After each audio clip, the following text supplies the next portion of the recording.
రాక్షసులకు మానవ జైలుగా మారడానికి నాకు 6 అంకెల జీతం ఇస్తున్నారు. నేను చాలా నిరాశలో ఉన్నాను. గ్రాడ్యుయేషన్ చదువు కోసం చేసిన అప్పులు నన్ను ఊపిరి ఆడకుండా చేశాయి. అప్పుడే నాకు ఆ ప్రకటన కనిపించింది. ది ఫౌండేషన్ కోసం ఆర్కైవల్ అసోసియేట్. జీతం ఊహించనంత ఎక్కువగా ఉంది. మా అమ్మనాన్నలు ఇద్దరూ కలిసి సంపాదించే దానికంటే ఎక్కువ. ఇంటర్వ్యూ చాలా విచిత్రంగా ఉంది. నా డిగ్రీ గురించి వారికి సంబంధం లేదు.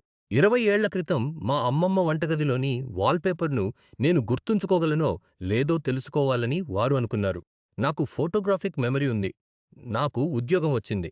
పని చాలా సరళంగా ఉంది.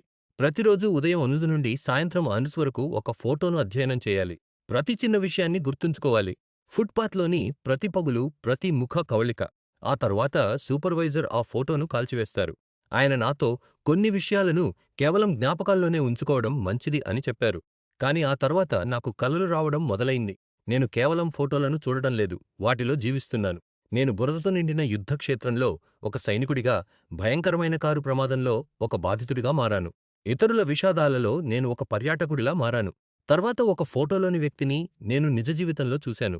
అతను నన్ను చూసి తీవ్రమైన భయంతో వణికిపోయాడు. నా పాత సహోద్యోగి రాసిన ఒక రహస్య లేఖ నాకు దొరికింది.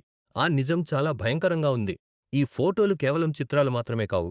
ఇవి వాస్తవ ప్రపంచంలోని దుష్ట శక్తుల ఆధారాలు. ది ఫౌండేషన్ మమ్మల్ని కేవలం బోల్టులుగా వాడుకుంటోంది. ఆ చిత్రాన్ని గుర్తుంచుకోవడం ద్వారా మనం ఆ దుష్ట శక్తిని మన మనసులోకి మార్చుకుంటాము. ఫోటో కాల్చాక ఆ రాక్షసుడు మనలోనే చిక్కుకుపోతాడు. మనం మానవ జైళ్ళం. ఇప్పుడు నా జైలు నిండిపోయింది. ఆ శక్తులు బయటకు రావడం మొదలయ్యాయి. నా అపార్ట్మెంట్ ఒక చల్లని శవాల గదిలా మారుతోంది. అద్దంలో నా ముఖం 100 మంది అపరిచితుల కలయికలా కనిపిస్తోంది. అన్నిటికంటే దారుణమైన విషయం ఏమిటంటే, సాక్ష్యాలను తుడిచివేయడానికి మనమే ఆత్మహత్య చేసుకోవాలని కంపెనీ రిటైర్మెంట్ ప్లాన్ సిద్ధం చేసింది.